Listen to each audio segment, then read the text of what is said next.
शिक्षाओं का अनमोल ये खजाना हर दिल पे लिख दिया है, हर दिल पे लिख दिया है जिंदगी का अफसाना। अमूल्य रतन, अमूल्य रतन, अमूल्य रतन। ये श्रृंखला सर्व आत्माओं के पिता परमात्मा शिव के द्वारा उच्चारित महावाक्यों के संकलन पर आधारित है। ओम शांति। गॉडलीवुड स्टूडियो द्वारा प्रस्तुत अमूल्य रत्न में आप सभी का हार्दिक स्वागत है। ईश्वरीय ज्ञान आत्मा के सूक्ष्म संकल्पों को परिवर्तन कर उसे व्यक्त देह व देहभान से उपराम अव्यक्त बना देता है, परमात्मा सर्व प्राप्तियों का अधिकारी बना देता है, विश्व सेवाधारी बना देता है। परंतु सदा अव्यक्त स्थिति में स्थित रहने के लिए हमें कौन सा पुरुषार्थ करने की आवश्यकता है, आज हम ईश्वरीय महावाक्यों द्वारा जानेंगे। महावाक्यों के स्पष्टीकरण के लिए हमारे मध्य हैं प्रजापिता ब्रह्मा कुमारिस ईश्वरीय विश्वविद्यालय के वरिष्ठ राजयोगी शिक्षक आदरणीय राजू भाई साहब। भाई साहब, आपका आज के एपिसोड में बहुत बहुत स्वागत है। सब आज हम बात करेंगे 9 जनवरी 1993 के महावाक्यों पर, जिसका टॉपिक है अव्यक्त वर्ष मनाना अर्थात सपूत बन सबूत देना। परमात्मा कहते हैं कि समान बनना स्नेह का सबूत है, इसलिए ऐसे सबूत देने वाले बच्चों को ही सपूत बच्चे कहा जाता है।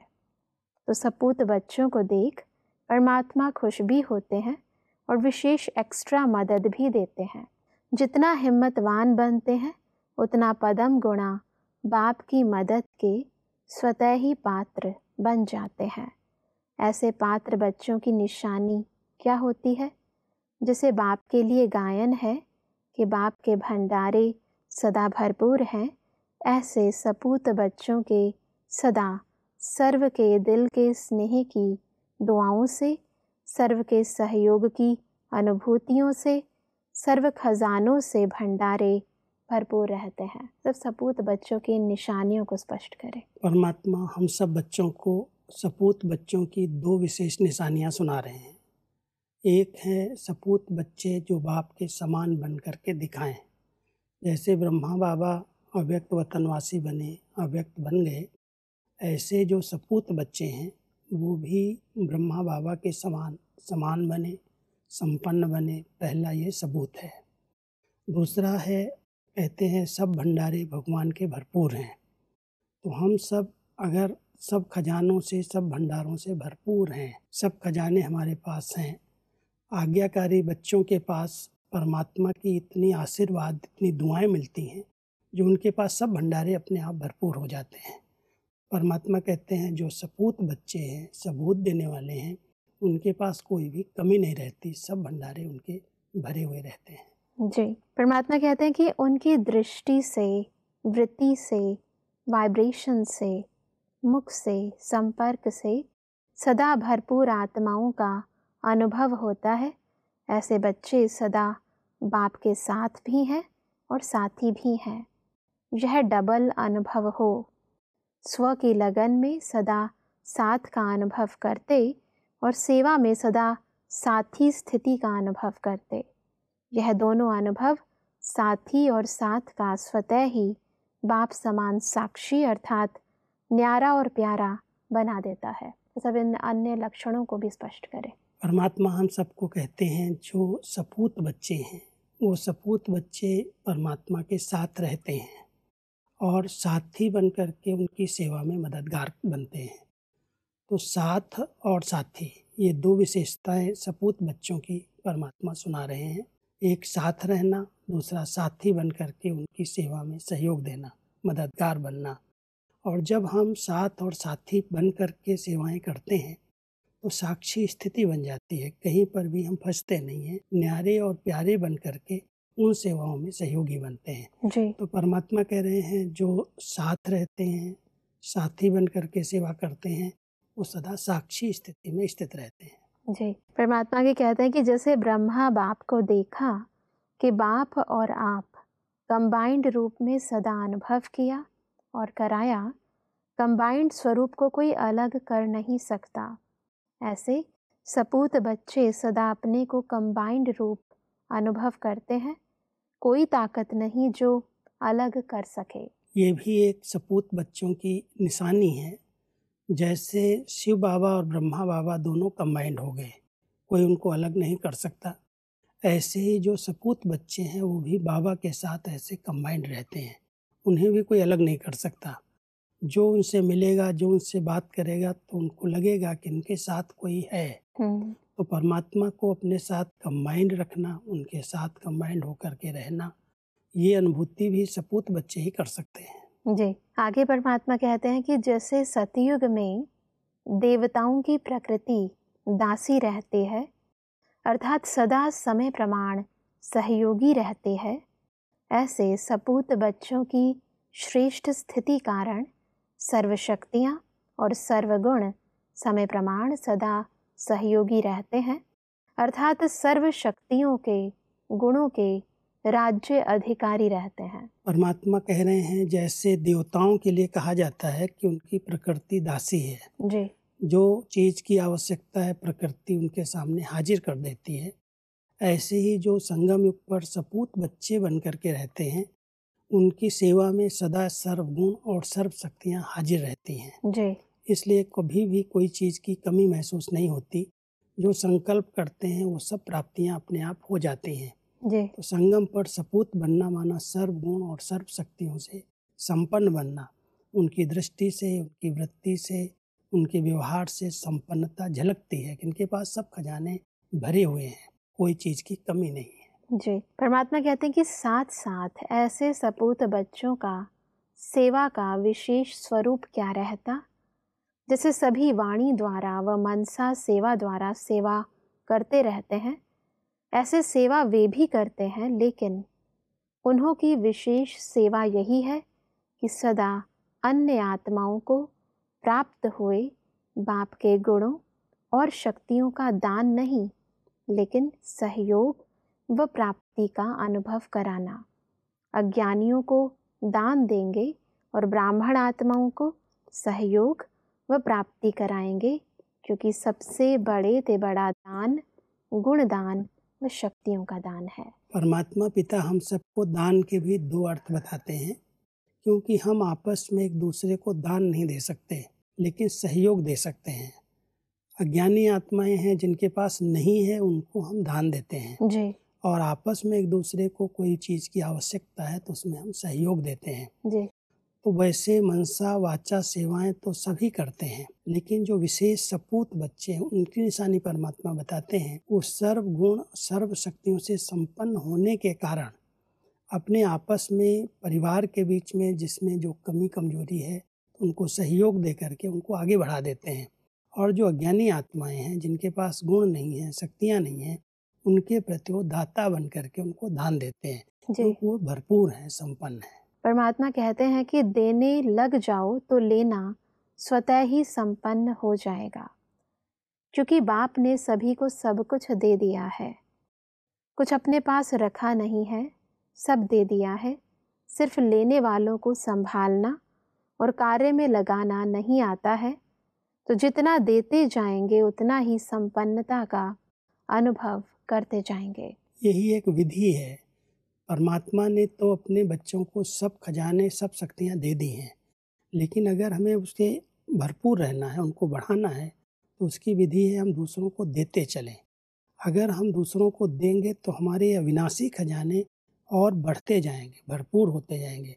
तो परमात्मा यहाँ कह रहे हैं कि दूसरों को देना यही लेना है। बिल्कुल, परमात्मा ने तो सब कुछ दे दिया है, उनसे अभी हमें कुछ मांगना नहीं है। अगर हम अपनी प्राप्त हुई सभी शक्तियों को, गुणों को दूसरों को दान करते हैं, देते हैं, तो वो हमारे अंदर और बढ़ती जाती हैं, तो देना ही लेना हो जाता है। बिल्कुल। परमात्मा की कहते कि सपूत बच्चे सदा सर्व को उमंग उत्साह में नचाते रहेंगे, उड़ती कला में उड़ाते रहेंगे।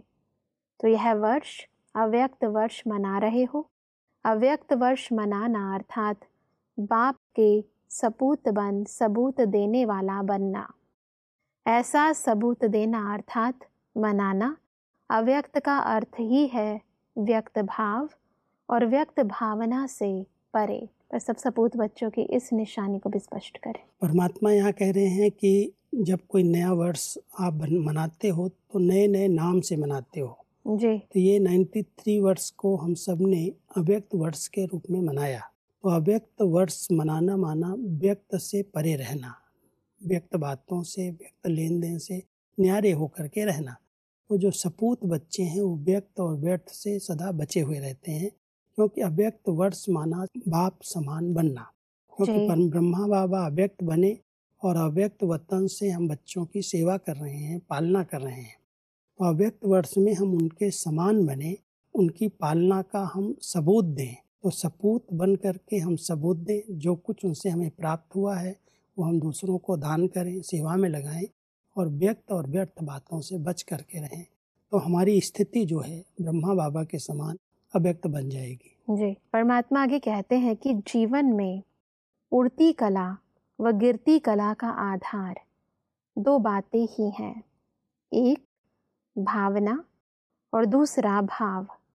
अगर किसी भी कार्य में कार्य प्रति व कार्य करने वाले व्यक्ति के प्रति भावना श्रेष्ठ है तो भावना का फल भी श्रेष्ठ स्वतः ही प्राप्त होता है। सब भाव और भावना इन दोनों को अलग अलग स्पष्ट करें कि हमारा भाव क्या है, जो हम दूसरों को कह रहे हैं, जो हम विचार कर रहे हैं, उसमें कई आत्माओं के अंदर के भाव अलग होते हैं। इंटेंशन जिसे हम कहते हैं। हाँ, भाव अलग होते हैं, अंदर की जो भाव है वो अलग होता है और बोल में कुछ अलग निकल जाता है जी। तो परमात्मा कह रहे हैं दोनों बातों को चेक करो। एक हमारी आंतरिक भाव क्या है जी। और दूसरी व्यक्ति जो सामने है उसके प्रति हमारी भावनाएं क्या हैं। जी। अगर भावनाएं हमारी श्रेष्ठ हैं, इस आत्मा का भला हो, इस आत्मा की उन्नति हो, इसको जो मैं दे रहा हूँ इससे इसका कल्याण हो जाए, ये हमारी भावना है। जी। और अंदर का भाव है कि ये आत्मा भी कुछ प्राप्ति कर ले परमात्मा से। तो जब भाव और भावना ये दोनों यथार्थ हैं तो हमारी चढ़ती कला उड़ती कला है। और अगर भावनाएं बदल गई किसी के प्रति, अपने प्रति भी हमारे भाव अलग नेगेटिव हो गए तो हमारी गिरती कला हो जाएगी। इसलिए परमात्मा कहते हैं दोनों बातों पर ध्यान दो। एक भाव, अंदर के भाव बड़े शुद्ध हों और जो हम भावनाएं किसी के प्रति रखें वो भी बहुत पॉजिटिव हों। जी। परमात्मा कहते हैं कि एक है सर्व प्रति कल्याण की भावना, दूसरी है कोई कैसा भी हो लेकिन सदा स्नेह और सहयोग देने की भावना, तीसरी है सदा हिम्मत उल्लास बढ़ाने की भावना, चौथी है कोई कैसा भी हो लेकिन सदा अपनेपन की भावना, और पांचवा है इन सब का फाउंडेशन आत्मिक स्वरूप की भावना। इनको कहा जाता है सद्भावनाएं व पॉजिटिव भावनाएं। तो अव्यक्त बनना अर्थात ये सर्व सद्भावनाएं रखना। यही सद्भावनाएं हैं। जब आत्मा के अंदर वो भावनाएं पैदा होती हैं कि हर आत्मा का कल्याण हो, हर आत्मा आगे बढ़े, इनको मैं सहयोग दूं, इनको मैं साथ दूं, इनकी हिम्मत बढ़ाऊं और हर एक के प्रति एक आत्मिक भावना रहे कि ये सब आत्माएं हैं, सब उन्नति को प्राप्त करें, सबको परमात्मा का वर्षा अधिकार प्राप्त हो जाए। जब अंदर की ये भावनाएं हमारे सबके प्रति बन जाती हैं तो इसको ही परमात्मा कह रहे हैं यही सद्भावनाएं हैं। जी। और ये सद्भावनाएं जिसके अंदर हैं वही ब्रह्मा बाप के समान अव्यक्त बन सकते हैं। तो अव्यक्त वर्ष में बाप समान बनने के लिए इन भावनाओं के आधार से की धारणा से सद्भावना रखते रखते हम उनके समान बन जाएंगे। परमात्मा कहते हैं कि अगर इन सद्भावनाओं के विपरीत है तभी व्यक्त भाव अपनी तरफ आकर्षित करता है। आगे परमात्मा कहते हैं कि माया के आने के विशेष यही दरवाजे हैं। किसी भी विघ्न को चेक करो, उसका मूल प्रीत के बजाय विपरीत भावनाएं ही होती हैं। भावना पहले संकल्प रूप में होती है, फिर बोल में आती है और उसके बाद फिर कर्म में आती है। जैसी भावना होगी वैसे व्यक्तियों के हर एक चलन व बोल को उसी भाव से देखेंगे, सुनेंगे व संबंध में आएंगे। सब भाव और भावना के इस प्रभाव को थोड़ा स्पष्ट करें। और अगर भावनाएं हमारी विपरीत हैं, अंदर से कुछ उनके प्रति हम गलत सोचते हैं तो वो कर्म में, बोल में, संकल्पों से दिखाई देता है। क्योंकि अंदर जो भी भाव हमारे होते हैं वो वाणी में आते हैं या हमारे संकल्पों में चलते हैं या कर्म तक आ जाते हैं। जी। तो परमात्मा कहते हैं अगर आपकी भावनाएं किसी भी व्यक्ति के प्रति विपरीत हैं, नेगेटिव हैं, तो वो नेगेटिव विपरीत भावनाओं के आधार से जब आपके उनके संबंध संपर्क में आएंगे तो आपके संकल्प, बोल और कर्म में वो भाव प्रकट हो जाएगा। इसलिए भाव को अगर श्रेष्ठ बनाना है तो सद्भाव से, सद्भावनाओं से अपने आप को संपन्न बनाओ। जी। जो सद्भावनाएं परमात्मा ने बताई हैं, एक आत्मिक भाव रखना, एक हिम्मत दिलाने वाला, सबको सहयोग देने वाला, वो अगर भावनाएं हैं, वो सद्भावनाएं प्रीत बुद्धि वाले की भावनाएं, और विपरीत भावनाएं जो संकल्प, बोल और कर्म में दिखाई देती हैं, उससे आत्मा महसूस करती है इसकी भावनाएं मेरे प्रति गलत हैं। बिल्कुल। और हमारे भाव जो हैं वो प्रकट हो जाते हैं हमारे बोल और कर्म से। बिल्कुल। कई बार इंसान सोचता है कि मेरे साथ ऐसा गलत क्यों हो रहा है, या वो मेरे साथ ऐसे क्यों बिहेव कर रहे हैं, तो मूल कारण हमारी ही भावनाएं होती हैं। परमात्मा आगे कहते हैं कि भावना से भाव भी बदलता है। अगर किसी आत्मा के प्रति किसी भी समय ईर्ष्या की भावना है, अर्थात अपनेपन की भावना नहीं है, तो उस व्यक्ति के हर चलन, हर बोल से मिसअंडरस्टैंड का भाव अनुभव होगा। वह अच्छा भी करेगा, लेकिन आपकी भावना अच्छी न होने के कारण हर चलन और बोल से आपको बुरा भाव दिखाई देगा। तो भावना भाव को बदलने वाली है। बहुत गहरी बात परमात्मा सिखा रहे हैं। जी। कई बार हमारी भावनाएं किसी के प्रति नेगेटिव बन जाती हैं या उनसे हमारी ईर्ष्या होती है। कुछ भी वो करेगा, अच्छे से अच्छा भी हमारे लिए करेगा, तो भी हमारा भाव होगा कि ये ठीक नहीं व्यक्ति है, ये ऐसे कर रहा है, ये ऐसे दिखावा कर रहा है, ये हमारी उल्टी महिमा कर रहा है, ये हमें चढ़ा रहा है ना। हमारी उसके प्रति भावनाएं ईर्ष्या की हैं, नफरत की हैं, उसके प्रति ठीक भावनाएं नहीं हैं, तो उसके हर कर्म के भाव को हम उल्टे रीति से अपनाएंगे। जी। ये जो कर रहा है, भले वो अच्छा हमारे लिए कर रहा है, लेकिन हमारी भावनाएं उसके प्रति गलत हैं, इसलिए उसके अच्छे कर्म को भी हम गलत भाव से अनुभव करेंगे कि ये जो बोल रहा है या कर रहा है या जो भी हो रहा है, ये हमारे लिए ठीक नहीं है।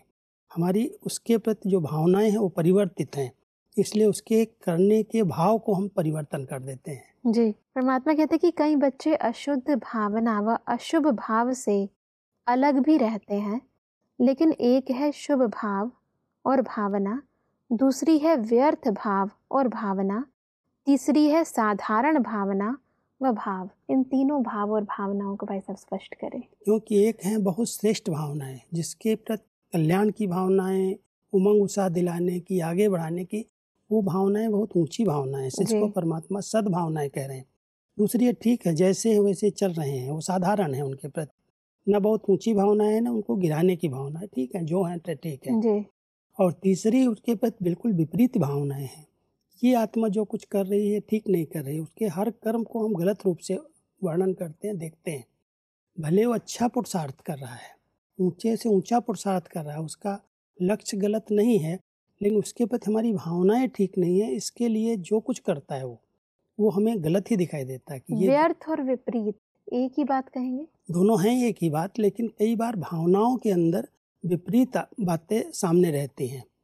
व्यर्थ हम उसके लिए सोच नहीं रहे हैं, लेकिन विपरीत भावना बन गई उसके प्रति कि ये व्यक्ति ठीक नहीं है, या ऐसा व्यक्ति ये है, ये हमेशा ऐसा करने वाला है। तो भावना बन गई अंदर से, और भावना बनने के कारण जब हमारे संकल्प उत्पन्न होंगे वो व्यर्थ हो जाएंगे। जी। भावनाएं आधार बन जाती हैं व्यर्थ संकल्प चलाने के। जी। परमात्मा कहते हैं कि क्योंकि ब्राह्मण अर्थात सेवा भाव, तो साधारण भावना व साधारण भाव नुकसान नहीं करता, लेकिन जो ब्राह्मण जीवन का कर्तव्य है, शुभ भावना से सेवा भाव, वह नहीं कर सकते हैं। इसलिए ब्राह्मण जीवन में जो सेवा का फल जमा होने का विशेष वरदान है, उसका अनुभव नहीं कर सकेंगे। तो साधारण भावना और भाव को भी श्रेष्ठ भावना, श्रेष्ठ भाव में परिवर्तन करो। चेक करेंगे तो चेंज करेंगे और अव्यक्त फरिश्ता बाप समान सहज बन जाएंगे। बाप समान बनने की एक अच्छी विधि यहाँ परमात्मा हम सबको बता रहे हैं। जी। कई बार साधारण भाव, साधारण भावनाएं हर आत्मा के प्रति हमारी रहती हैं, लेकिन जो हमारा कर्तव्य है, जो हम लक्ष्य की ओर बढ़ रहे हैं कि हमारे हर कर्म में सेवा समाई हो, सबका कल्याण समाया हुआ हो, तो जो सेवा भाव का फल मिलना चाहिए उससे हम वंचित हो जाएंगे। जी। अगर हम साधारण भाव से, साधारण भावना से हम एक दूसरे के साथ चल रहे हैं, उसके प्रति हमारी भावनाएं श्रेष्ठ नहीं है, सेवा भावनाएं नहीं है, तो जो सेवा भाव का फल मिलना चाहिए उससे हम वंचित हो जाएंगे। जी। तो परमात्मा यहाँ कह रहे हैं कि ब्रह्मा बाप समान संपूर्ण फरिश्ता बनने के लिए आप अपनी भावनाओं को साधारण से श्रेष्ठ बनाओ जी। और सदा सेवा भाव के आधार से सेवा करते चलो, तो सेवा का फल मिलेगा और आपकी स्थिति ब्रह्मा बाबा के समान अव्यक्त बन जाएगी। जी, परमात्मा कहते हैं कि शुभ भावना मनसा सेवा का बहुत श्रेष्ठ साधन है और श्रेष्ठ भाव संबंध संपर्क में सर्व के प्यारे बनने का सहज साधन है। जो सदा हर एक प्रति श्रेष्ठ भाव धारण करता वही माला का समीप मणका बन सकता है, क्योंकि माला संबंध संपर्क में समीप और श्रेष्ठता की निशानी है। कोई किसी भी भाव से बोले व चले, लेकिन आप सदा हर एक के प्रति शुभ भाव, श्रेष्ठ भाव धारण करो। जो इसमें विजयी होते हैं वही माला में पिरोने के अधिकारी हैं। ये बहुत सुंदर विधि परमात्मा सिखा रहे हैं कि अगर मनसा सेवा करनी है तो शुभ भावनाओं से संपन्न रहो जी। लेकिन अगर परिवार में माला में समीप आना है तो श्रेष्ठ भाव रखो।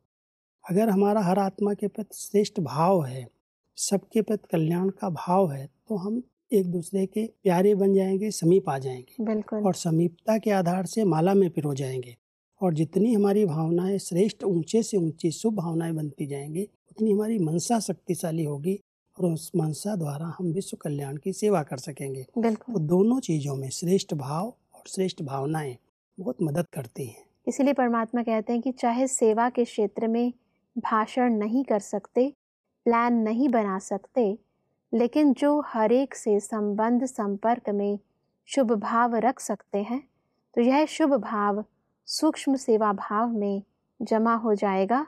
ऐसे शुभ भाव वाला सदा सभी को सुख देगा, सुख लेगा।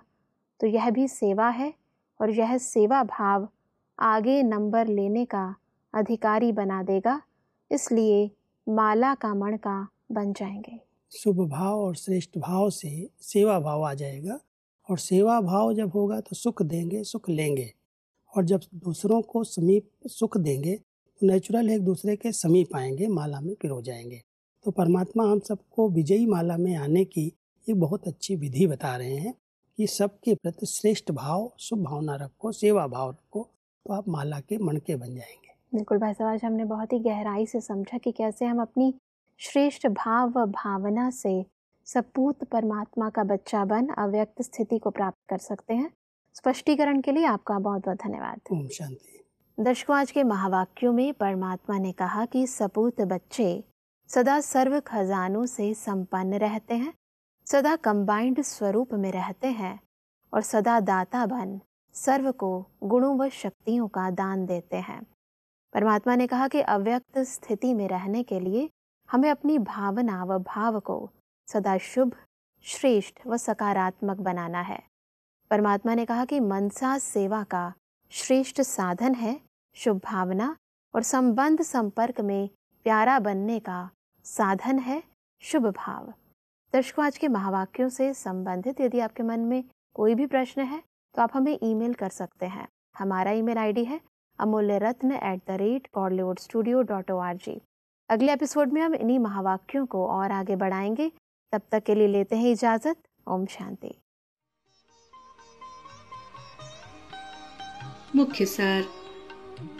सपूत बच्चों का सेवा का स्वरूप बाप के गुणों और शक्तियों के दान के साथ सहयोग व प्राप्ति का अनुभव कराना।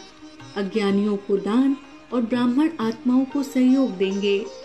सद्भावनाएं व पॉजिटिव भावनाएं, सर्व प्रति कल्याण की, स्नेह और सहयोग देने की व अपनेपन की भावना, इन सब का फाउंडेशन आत्मिक स्वरूप की भावना है।